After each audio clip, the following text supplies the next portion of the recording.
Radio 6 Music, hold my calls. I can't speak to anyone. I'm busy. I'm about to talk to the legend that is Bryan Ferry. Bryan, are you there? I am here indeed. Hi. Hi. That word legend is so overused, but for you, it's true. How does that make you feel? It makes me feel like I've been around a long time, you know. Making records for 50 years now, so it is a very long time, and I guess that's why this year, you know, there's so much going on, you know, celebrating that fact. I mean, you've seen so many changes in music and styles in the music business. One thing I wanted to ask you is, what was your favourite decade musically? Well, I very much enjoyed the 70s. I mean, that's when we started out, you know, at the beginning of the 70s. And so for me and the rest of the band, it was a really exciting time. You know, it was great to find a way for ourselves in music, to find a path, and to find an audience, and to connect with all those new people. And you know, the first time we'd really travel the world and so on. So there were a lot of great things happened, or they're kind of at the same time, you know. There was three acts that kind of defined the 70s for me. There was Mark Bolan, David Bowie, and yourself. I mean, Bowie said about you that you were his favourite songwriter, described you as one of the best lyricists in British music. But how did that make you feel? Very, very pleased, because you know, he was an outstanding talent, and you know, he was always on the pulse of what was happening everywhere. You know, a great musician.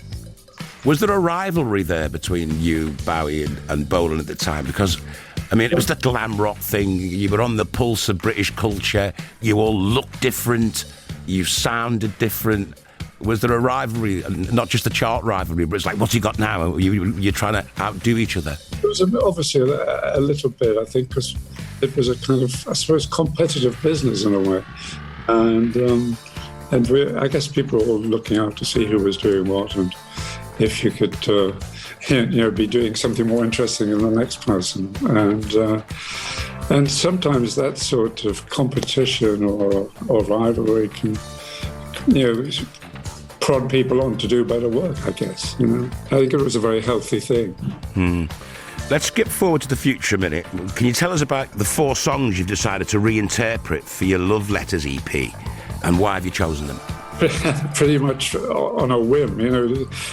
I wanted to do an album of a collection of love songs, and Love Letters is a lovely song I'd had as a 45 in my collection for years, and Katie Lester wrote it, performed it, and her version is really beautiful. I just thought, oh, maybe I could do something myself with this song.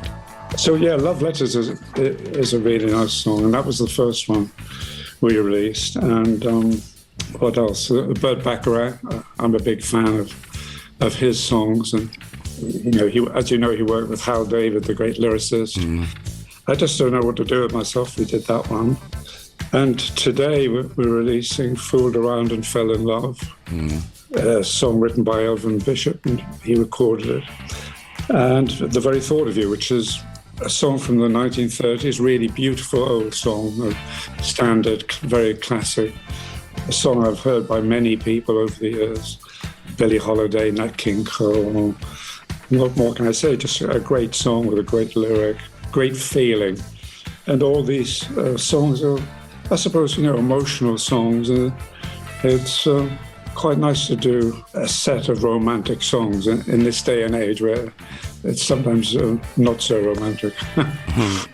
You've had a history with covers, though. I mean, would I call it a fascination with Bob Dylan? I mean, because you've covered a lot of Bob Dylan tunes in your time.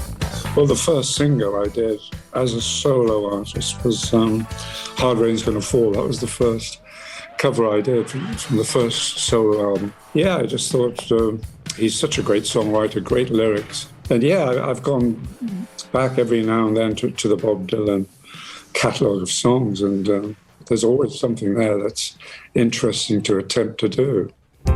More from Bryan after this. This is Bryan Ferry and Love Letters.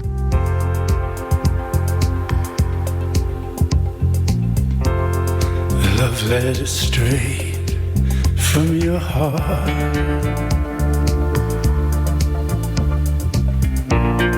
Keep us so near while apart.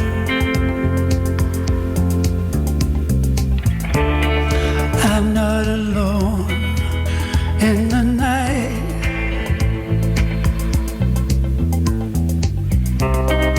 When I can have all the love, you're right. I memorize every line, and I kiss the name that you signed.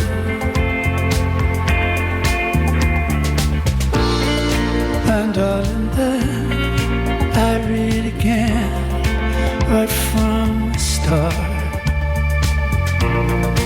Love letter straight from your heart.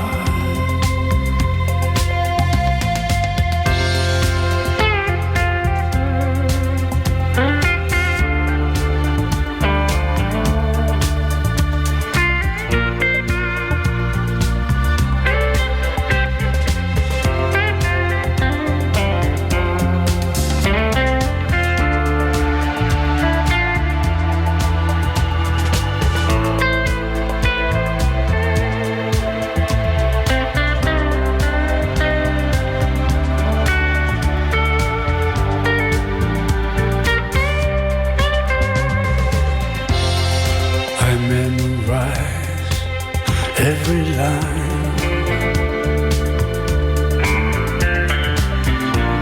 and I kiss the name that you signed.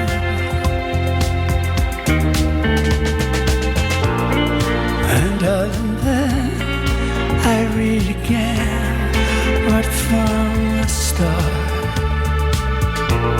A love letter straight from your heart.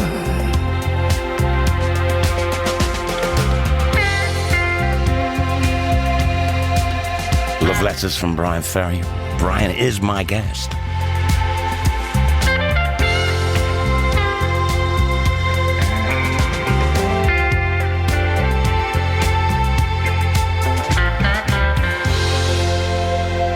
Bryan, it's 50 years since Roxy Music released your self-titled debut album, as you said.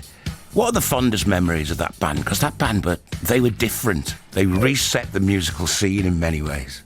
It took a while to assemble the band. It was over a year of kind of picking and choosing and just meeting people by chance. And it was great, though, to pull together such, I felt it was a unique bunch of people. Each one brought something special to the band. Paul Thompson was this brilliant, kind of very sort of heavy drummer from the north of England. Andy Mackay played oboe and saxophone. Oboe was very unusual. Brian Eno had been to art school as I had been, so we had a lot of things in common, and Brian was very into electronic music and brought that to the band, and that was a great addition to the band. And Phil Manzanera was an all-round guitarist, but interested in lots of different kinds of music, including Latin American music, because his mother came from Colombia. And Graham Simpson, the bass player, had been at college with me, and he was very much into modern jazz, Eric Dolphy people, lots of people like that, really avant-garde jazz musicians. And so altogether, the band was an unusual group of people. And we had a lot of fun together making that first record, and the first touring as well there were a lot of laughs, and that was good. And a lot of hard work.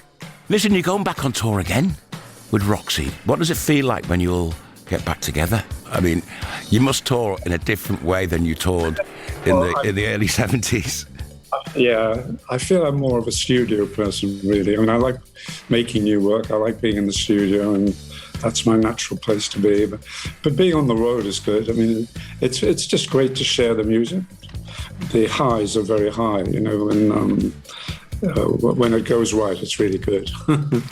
Talking about being a studio person, When you went solo, Bryan Ferry, and you know, things like Slave to Love and stuff like that, that was, again, a whole new sound. It was like you were on the cutting edge of all the new box of tricks that they had in studios. And that sound is still sounds so fresh today. Were you aware of that at the time, that you were sort of like, no one will have heard anything like this before? Well, you just tried hard to make things sound a little bit different. And you know, you use the technology, but you try not to get too bound up in it, because most music is really natural. It has to be natural feeling and instinctive feeling, I think.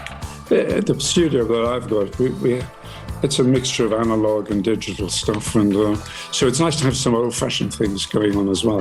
Yeah. Do you prefer the analog way, the old way, to the new way, or is it?